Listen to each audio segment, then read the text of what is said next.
Hello అండి, అందరికీ నమస్తే. Welcome to Kashvi kitchen and vlogs. మన కాశ్వీ కిచెన్లో ఈరోజు వచ్చేసి సంక్రాంతి పిండి వంటలు అయితే చూపిస్తున్నానండి.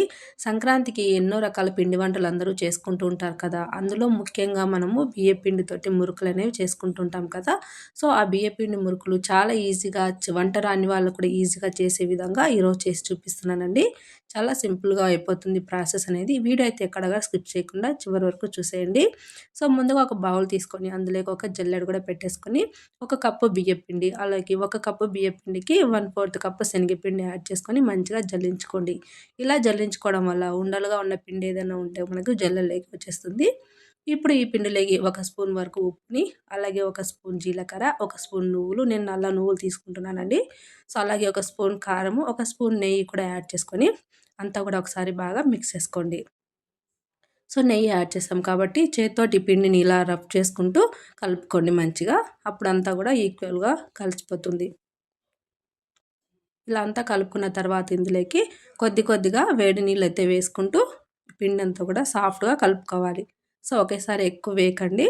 సో కొద్దిగా సరిపడా మనము వేసుకుంటూ పిండి ముద్దని సాఫ్ట్గా కలుపుకోవాలి. నేను ఇక్కడ వీడియోలో చూపిస్తున్నాను చూడండి. ఈ విధంగా సాఫ్ట్గా పిండి రెడీ అయిపోతే సరిపోతుందండి. చూస్తున్నారు కదండి, చాలా సాఫ్ట్గా ఉంది కదా. ఇప్పుడు దీన్ని పక్కన పెట్టేసుకోండి. ఒక క్లాత్ కప్పేసి పక్కన పెట్టేసుకోండి.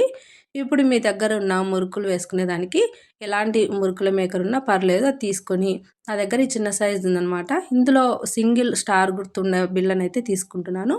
దీన్ని అయితే ఫిట్ చేసుకొని కొద్దిగా ఆయిల్ అయితే వేసుకొని అంతా కూడా రఫ్ చేసుకోవాలి.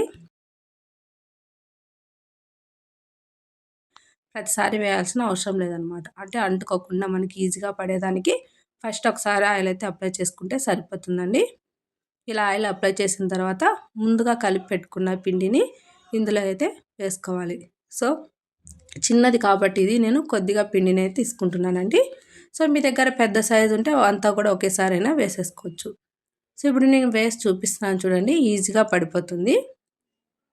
చూసారు కదా, చాలా సింపుల్గా వచ్చేస్తుంది అనమాట మనకు. సో నెక్స్ట్ ఆయిల్ అనేది బాగా హీట్ అయిన తర్వాత ఆయిల్లో ఇలా వేసేసుకోండి. ఒక షేప్ అనేది ఏం అవసరం లేదండి, నార్మల్గా ఇలా వేసేసుకోండి. సో ఇలా వేసుకున్న తర్వాత ఇలా నొరగ అనేది వస్తుంది కదా. సో నొరగ అంతా కూడా తగ్గిపోయిన తర్వాత ఒకవైపు మంచిగా ఫ్రై అయిపోయి ఉంటుంది. నెక్స్ట్ మరోవైపు అయితే టర్న్ చేసుకోండి. రెండు వైపులా కూడా ఇలా క్రిస్పీగా వచ్చేంత వరకు ఫ్రై చేసుకోండి. ఫ్రై చేసుకొని టిష్యూ ఉన్న ప్లేట్లోకి తీసేసుకోండి. ఎక్స్ట్రా ఆయిల్ ఏమన్నా ఉన్నా వెళ్ళిపోతుంది. ఆయిల్ ఏమి ఎక్కువ పీల్చవండి ఈ మురుకులకి. సో అదేవిధంగా మిగిలిన పిండి అంతా కూడా సేమ్ అదే ప్రాసెస్లో మురుకులు అనేవి వేసేసుకొని సర్వ్ చేసుకోవడమే అండి. చూస్తున్నారు కదా, జస్ట్ అలా పట్టుకుంటూనే విరిగిపోతున్నాయండి. చాలా క్రిస్పీగా వచ్చాయి. చాలా టేస్ట్గా కూడా ఉన్నాయండి.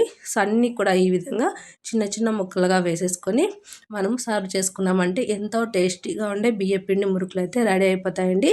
సూపర్ టేస్టీ రెసిపీ అండి. తప్పకుండా మీరు కూడా ఒకసారి ట్రై చేయండి ఈ సంక్రాంతికి. మరి వీడియో నచ్చితే లైక్ చేసి సబ్స్క్రైబ్ చేసుకోండి. Thank you for watching.